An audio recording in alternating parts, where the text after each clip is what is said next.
Media Vietnam soroti target timnas Indonesia di babak ketiga kualifikasi Piala Dunia 2026. Terkait naturalisasi Mauro Zylstra, Yunus Nusi bilang begini, Brisbane Roar lepas 2 penyerang, siapkan tempat untuk Rapali Strike. Timnas Indonesia bersiap jadi raja ASEAN di putaran ketiga kualifikasi Piala Dunia. Fans fanatik sepak bola di Indonesia jadi salah satu alasan Eliano ingin jadi WNI. Belum puas usai tahan imbang Arab Saudi dan Australia, Sandy Walsh minta timnas Indonesia tetap rendah hati.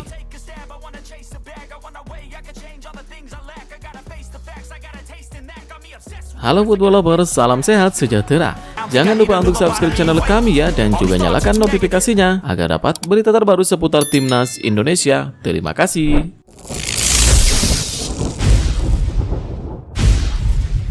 Media Vietnam soroti target timnas Indonesia di babak ketiga kualifikasi Piala Dunia 2026. Ya, media Vietnam The Tao soroti target timnas Indonesia di babak ketiga kualifikasi Piala Dunia 2026 zona Asia. Mereka menyebut timnas Indonesia pasang target yang masuk akal. Timnas Indonesia masih terus melanjutkan perjuangannya untuk lolos ke putaran final Piala Dunia. Kini, skuad Garuda tengah fokus mengarungi laga demi laga di babak ketiga kualifikasi Piala Dunia 2026. 2 laga awal di grup C sudah dilakoni timnas Indonesia. Kini, skuad Garuda pun sedang menduduki posisi keempat di klasemen sementara grup C babak ketiga kualifikasi Piala Dunia 2026. Pasukan Shin Tae-yong total sudah mengemas 2 poin. Menyadari ada banyak lawan kuat yang harus dihadapi di babak ketiga, pelatih timnas Indonesia Shin Tae-yong tak memasang target muluk-muluk. Dia menargetkan timnas Indonesia finish di urutan ketiga atau keempat pada klasemen akhir. Dengan finish di urutan itu, timnas Indonesia masih memiliki peluang mentas di Piala Dunia 2026. Diketahui, tim yang finish di posisi 1 dan 2 pada klasemen akhir babak ketiga kualifikasi Piala Dunia 2026 nantinya akan langsung melenggang ke putaran final Piala Dunia. Sementara itu, tim yang finish di urutan ketiga dan keempat pada babak ketiga akan melanjutkan perjalanan di kualifikasi Piala Dunia 2026 dengan berlaga di babak keempat. Inilah yang jadi target timnas Indonesia saat ini. Media Vietnam, The Tao, menilai target itu masuk akal dipasang timnas Indonesia. Mereka menyoroti kehadiran sederet pemain naturalisasi di timnas Indonesia yang dinilainya bisa membantu skuad Garuda mencapai target tersebut karena kualitas yang dimiliki.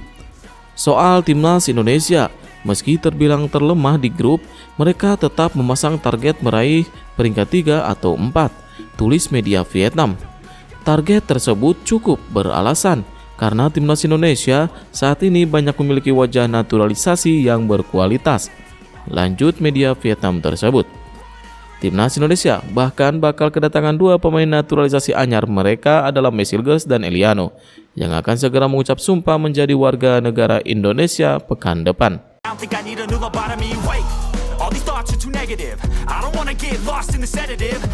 Terkait naturalisasi Mauro Zylstra, Yunus Nusi bilang begini, Sekretaris Jenderal atau Sekjen PSSI Yunus Nusi buka suara mengenai adanya isu naturalisasi pemain keturunan Indonesia, Mauro Zylstra. Menurut keterangannya, saat ini PSSI belum berencana menaturalisasi Zylstra karena tengah fokus dengan Mesilgers dan Eliano. Sebelumnya, pemain kasta kedua Liga Belanda FC Volendam U21 mengungkapkan bahwa sudah didekati oleh PSSI. Namun, saat ini masih pengecekan awal dokumen yang dimilikinya untuk menjalani proses naturalisasi. Yunus Nusi tidak mau berbicara banyak terkait peluang Mauro akan segera dinaturalisasi dalam waktu dekat. Menurutnya, belum ada tahapan naturalisasi yang dijalani pemain tersebut. Pria berusia 54 tahun itu mengatakan saat ini fokus PSSI tertuju untuk merampungkan proses naturalisasi Mesilgers dan Eliano. Sebab kedua pemain itu menjadi kebutuhan mendesak untuk timnas Indonesia di kualifikasi Piala Dunia 2026 zona Asia. Ya, tim asuhan Shin Tae-yong itu sedang berjuang dalam fase grup C putaran ketiga kualifikasi Piala Dunia. Dalam laga terdekat, skuad Garuda julukan timnas Indonesia akan melawan Bahrain dan Cina. Demi bisa memetik kemenangan di kandang Bahrain dan Cina, Garuda perlu kekuatan tambahan. Karena itu, Eliano Denmis setengah diupayakan untuk bisa segera dinaturalisasi.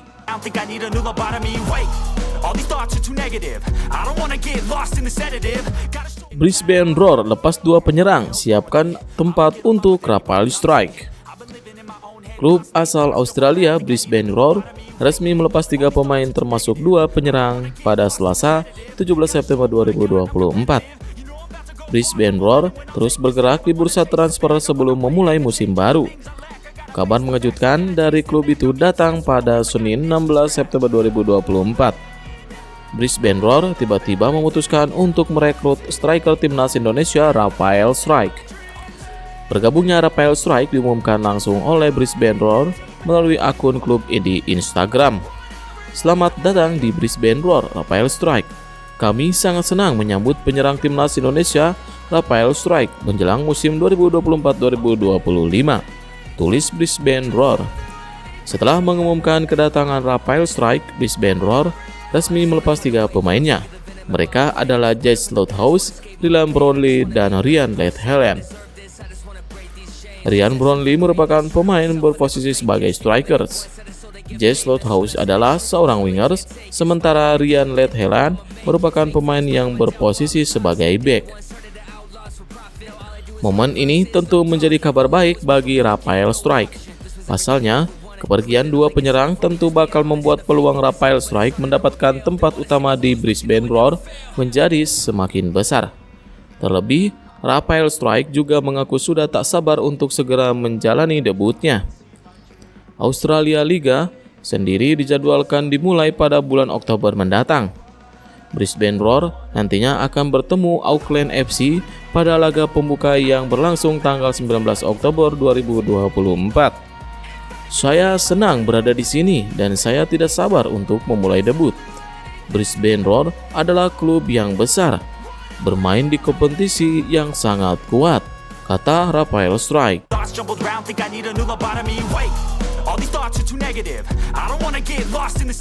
Timnas Indonesia bersiap jadi raja ASEAN di putaran ketiga kualifikasi Piala Dunia. Timnas Indonesia berpeluang memecahkan rekor milik Vietnam bila mampu meraih 1 kemenangan saja pada bulan Oktober 2024 dalam lanjutan kualifikasi Piala Dunia 2026 zona Asia.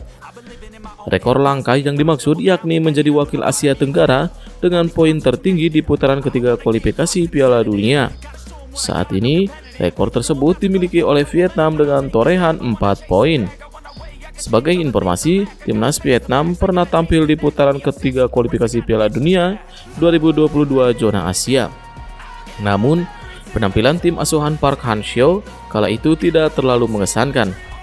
Vietnam hanya mampu meraih 1 kemenangan dan sekali imbang dari 10 laga. 8 laga sisanya berakhir kalah. Sementara itu, timnas Indonesia kini sudah mengumpulkan 2 poin dari 2 laga di putaran ketiga kualifikasi Piala Dunia 2026 zona Asia. 2 poin tersebut diperoleh dari 2 hasil seri melawan Arab Saudi dan Australia. Tim asuhan Shin Tae-yong sanggup menahan imbang Arab Saudi dan juga Australia. 2 lawan skuad Garuda di bulan Oktober adalah Bahrain dan Cina. Timnas Indonesia dipastikan akan menghadapi tantangan berat karena kedua laga tersebut digelar di kandang lawan. Selain itu, jadwal yang ada juga mepet. Timnas Indonesia bakal melawan Bahrain pada 10 Oktober dan juga pada 15 Oktober melawat ke Cina. Meski begitu, peluang timnas Indonesia meraih kemenangan tetap terbuka, khususnya ketika menghadapi Cina. Cina kini menjadi satu-satunya tim yang selalu menelan kekalahan di grup C. Rinciannya yakni kalah dari Jepang 7-0 dan dipermalukan Arab Saudi 2-1. 2 kekalahan tersebut sekaligus mengantar timnas Cina ke dasar klasmen grup C. Timnas Indonesia akan mengumpulkan 5 poin yang berarti melampaui torehan Vietnam bila sanggup mengalahkan Cina.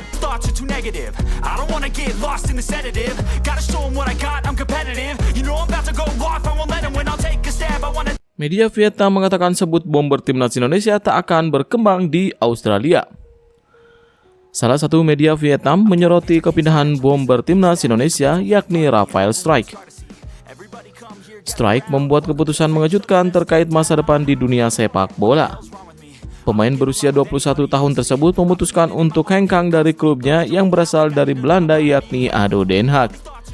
Usai cabut dari ADO, ia memutuskan untuk bergabung dengan Brisbane Roar FC yang merupakan tim asal Australia. Di klub berjuluk The Roar tersebut, Strijk mendapat kontrak selama 1 tahun. Ia juga akan menggunakan nomor punggung 7 selama membela Brisbane. Kepindahan bomber andalan timnas Indonesia ini juga menarik perhatian dari media asal Vietnam yakni Soha. Dalam laporannya, media tersebut seperti menyayangkan keputusan Strijk. Menurut media tersebut, sang bomber pindah ke klub yang bisa dikategorikan lemah di kompetisi sepak bola negeri Kangguru itu. Striker timnas Indonesia ini meninggalkan Belanda dan bermain untuk tim lemah di Liga Australia, tulis Soha.vn. Tak hanya itu, mereka juga mengomentari nasib pemain keturunan Indonesia Belanda tersebut. Pasalnya, nasibnya memiliki kesamaan dengan rekan-rekannya seperti Ragnar Oratmangun dan Marcelino Ferdinand. Pada musim ini, Ragnar bergabung dengan FCV Dender sementara Marcelino bersama Oxford United. Kesamaannya adalah kedua tim itu dimiliki oleh pengusaha Indonesia. Dender dimiliki oleh Sihar Sitorus, sementara saham mayoritas Oxford United dikuasai oleh Erick Thohir dan Anindya Bakri. Kini, jejak itu diikuti oleh Strijk dengan bergabung ke Brisbane Roar yang juga dimiliki pengusaha Indonesia. Sebagai informasi, The Roar dimiliki oleh grup Bakri. Menurut Soha, kepindahan Strijk ini semata-mata hanya untuk tujuan komersial klub tersebut. Dengan begitu, maka karir sang pemain diprediksi akan semakin sulit berkembang.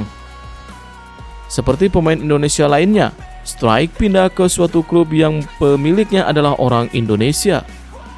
Grup Bakri memiliki klub Brisbane Roar yang berkantor pusat di negeri Seribu Pulau.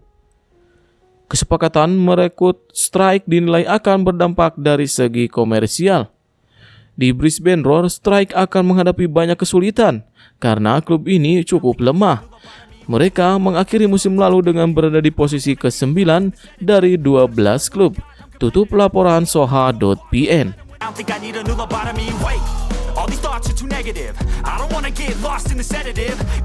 Fans fanatik sepak bola di Indonesia jadi salah satu alasan Eliano ingin jadi WNI. Eliano Rezners yang berada di Belanda turut hadir melalui Zoom atau daring dalam rapat dengar pendapat proses naturalisasi bersama Komisi 10 DPR RI di Gedung Nusantara 1 Senayan, Jakarta. Sementara, Michelle Gers tidak bisa hadir secara daring karena malam ini dijadwalkan tenaga bersiap untuk membela klubnya FC Twente. Dalam kesempatan tersebut, Eliano sempat menjelaskan kepiawaiannya dalam bermain sepak bola. Ya, saya bisa bermain di berbagai posisi berbeda. Saya senang bermain di tim ini bersama rekan satu tim saya di Indonesia, kata Eliano. Saya banyak bermain di Belanda, jadi saya coba membantu tim ini mencapai Piala Dunia, sambungnya. Lebih lanjut, pemain berdarah Indonesia 23 tahun tersebut mengatakan salah satu alasan dirinya ingin menjadi warga negara Indonesia lantaran Indonesia mempunyai supporter yang sangat fanatik pada sepak bola. Hal itu menurutnya berbeda dari negara kelahiran Belanda itu. Perbedaan besar dari Indonesia. Indonesia adalah negara yang besar dan sangat mencintai sepak bola. Di Belanda, banyak orang yang suka sepak bola, tapi banyak juga dengan olahraga yang lainnya, kata Eliano. Eliano mengatakan, supporter di sini sangat bagus. Supporter memenuhi stadion. Saya melihat ketika Indonesia melawan Australia, banyak orang senang dengan hasil itu. Timnas main baik dan kita sekarang dapat 2 poin. Saya juga melihat mereka senang di sosial media. Jadi ya, kami akan lakukan yang lebih lagi, pungkasnya. Setelah mendapatkan persetujuan dari Komisi 3 dan 10 DPR RI, Michel-Gers dan Eliano, proses naturalisasi kedua pemain tersebut dikebut guna bisa tampil memperkuat skuad Garuda pada pertandingan away kontra Bahrain dan Cina.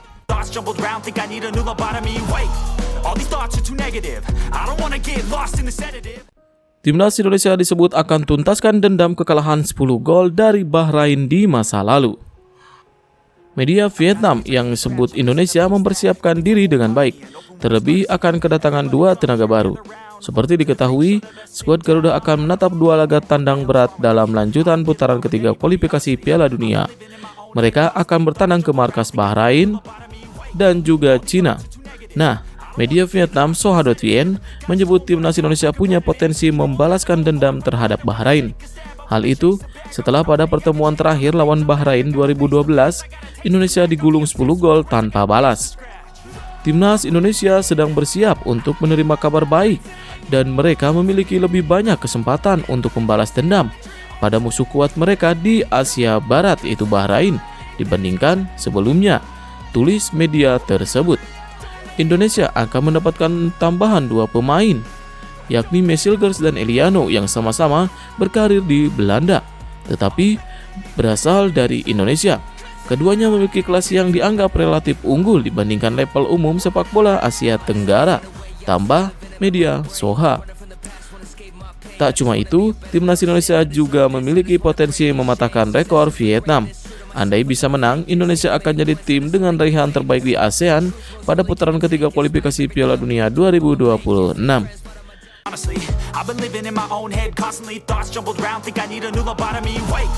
FIFA Timnas Indonesia melesat hingga siap salib Timnas Vietnam.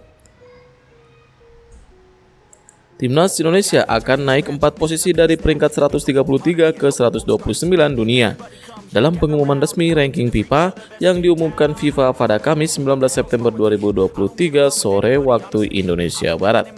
Timnas Indonesia naik 4 posisi setelah mendapatkan tambahan 15,45 poin. Hasil itu praktis meningkatkan kepercayaan diri Timnas Indonesia jelang tandang ke markas Bahrain dan Cina. Setidaknya sudah ada 2 pemain Timnas Indonesia, Sandy Walsh dan Justin Hubner, yang optimis skuad Garuda meraup 6 poin dalam laga tandang bulan depan. Peluang Timnas Indonesia menang atas Bahrain dan Cina cukup besar, sebab skuad Timnas Indonesia dijamin semakin solid karena bakal kedatangan 2 pemain top Eredivisie, Michel-Gers dan Eliano. Rencananya, pada awal pekan depan, Michel-Gers dan Eliano akan mengambil sumpah warga negara Indonesia di Belanda. Mereka wajib menyelesaikan proses naturalisasinya paling lambat pada Selasa 24 September 2024, sebab tanggal tersebut merupakan batas akhir pendaftaran pemain timnas Indonesia untuk laga melawan Bahrain dan Cina. Jika menang atas Bahrain dan Cina, timnas Indonesia akan meraup banyak poin di ranking FIFA. Mengutip dari footballranking.com, kemenangan kontra 2 tim di atas menghasilkan 32,43 poin di ranking FIFA. Tambahan poin itu membuat koleksi angka timnas Indonesia menjadi 1156,61. Kondisi itu membuat timnas Indonesia berpotensi naik 9 posisi dari peringkat 129 ke 120 dunia. Andai ini kesampaian, timnas Indonesia semakin dekat untuk menyalip ranking FIFA timnas Vietnam. Skuad asuhan Kim Sang-sik saat ini menempati peringkat 116 dunia atau cuma terpaut 7 poin jika skuad Garuda menang atas Bahrain dan Cina.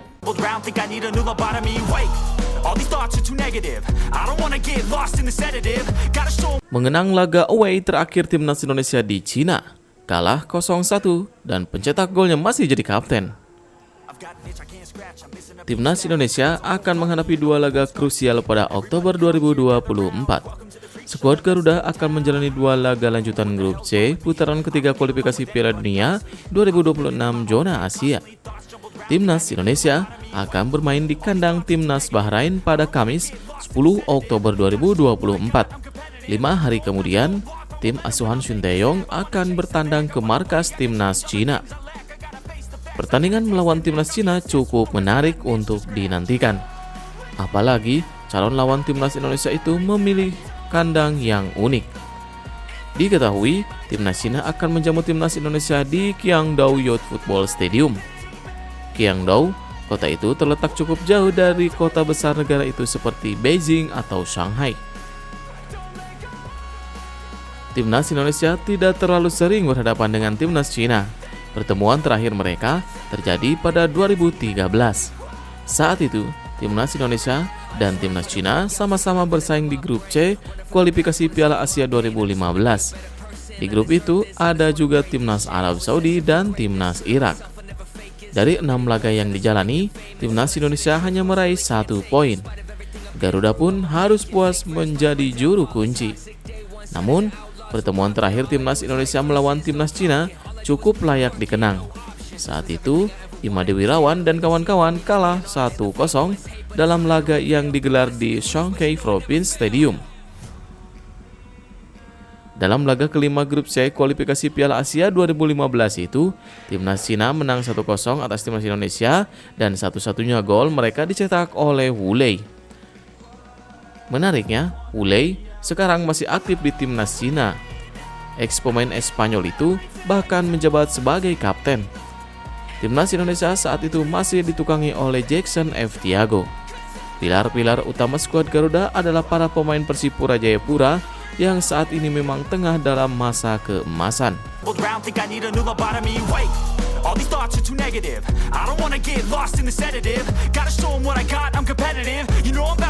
Belum puas usai tahan imbang Arab Saudi dan Australia, Sandy Walsh minta timnas Indonesia tetap rendah hati. Pemain belakang timnas Indonesia, Sandy Walsh, senang dengan 2 hasil imbang lawan Arab Saudi dan Australia di ronde ketiga kualifikasi Piala Dunia. Timnas Indonesia baru saja meraih hasil bagus pada 2 laga perdana ronde ketiga. Tim asuhan Shin Tae-yong sukses menahan imbang Arab Saudi dan Australia. Hasil ini tentu mengejutkan publik Asia. Pasalnya, skuad Garuda terpisah 100 strip dengan Australia di ranking FIFA. Sementara, situasi hampir sama juga terjadi saat timnas Indonesia menghadapi Arab Saudi. Sandy Walsh senang dengan 2 poin berharga dari 2 raksasa Asia tersebut. Hal ini mengingat Arab Saudi dan Australia adalah 2 negara langganan FIFA. Piala Dunia terakhir kemarin 2022 mereka bermain di sana dan di ajang ini kita bisa bersaing melawan mereka. Kita pasti menghadapi kesulitan, itu normal. Apalagi dengan lawan yang berbeda ratusan tingkat lebih tinggi di ranking FIFA dibandingkan dengan kita. Lanjut Sandy Walsh. Lalu Sandy Walsh belum puas dengan hasil tersebut.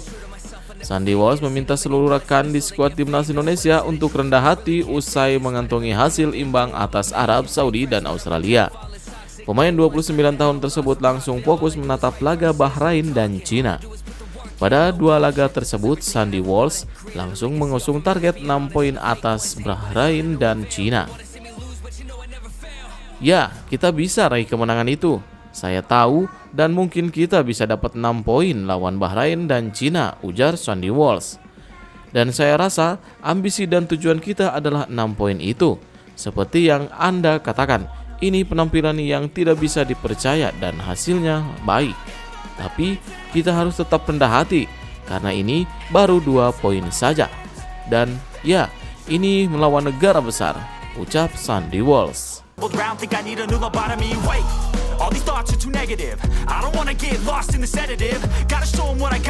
Bangganya Indra Syafri lihat timnas U-Strip 20 Indonesia berkembang pesat. Sebelumnya ada 30 pemain yang dipersiapkan untuk berlaga di ajang tersebut. Dari nama-nama yang ada Jens Raven dan Wilber Jardim yang masuk dalam skuad. Selain itu pemain yang ada hampir sama dengan yang dibawa ke ASEAN Cup U-Strip 19 2024. Kali ini Garuda Nusantara akan membawa misi lolos ke Piala Asia. Indra Syafri menjelaskan semua persiapan sudah dilaksanakan dengan baik. Mereka juga memberikan apresiasi kepada Bali United yang memberikan fasilitas latihan. Semua pemain menjalani latihan intensif di sana selama sepekan terakhir. Sebelumnya, Garuda Nusantara juga sudah menggelar pemusatan latihan panjang dan berlaga di ajang Seoul Earth on Us-Cup 2024. Ya, alhamdulillah kita sudah melakukan latihan di Training Center Bali United. Fasilitasnya sangat baik sekali sehingga program yang kita rencanakan berjalan dengan baik, kata Indra Syafri dilansir bolasport.com dari laman Kita Garuda. Mantan pelatih Bali United ini mengakui bahwa anak asuhnya sudah berkembang lebih baik. Mereka melewati tes dan menunjukkan hasil positif dan siap berlaga di kualifikasi Piala Asia. 3 tim yakni Yaman, Maladewa, dan Timor Leste sudah menunggu mereka di babak fase grup. Dan sejalan dengan itu, kondisi para pemain sudah sampai titik yang jauh lebih baik dari sebelumnya. Tentunya indikatornya setelah kita melakukan tes, mereka saat ini lebih baik lanjutnya. Sudah mengantongi 30 nama, nantinya hanya ada 23 pemain yang dibawa ke kualifikasi Piala Asia. Tim pelatih akan memilih pemain yang siap untuk bermain di ajang tersebut. Tentunya butuh nama-nama terbaik demi misi membawa Garuda Nusantara terbang tinggi. Tidak banyak perubahan. Dan tanggal 19 atau tanggal 20 paling lambat. Kami akan mengirimkan 23 nama untuk kita daftarkan untuk bermain di kualifikasi di Jakarta, tutupnya. All these thoughts are too negative. I don't wanna get lost in the sedative. Gotta show them what I got, I'm competitive. You know I'm about to go off, I won't let them win. I'll take a stab, I wanna chase the bag. I want a way, I can change all the things I lack. I gotta face the facts, I got a taste in that. Got me obsessed with the rest, I got an itch to scratch.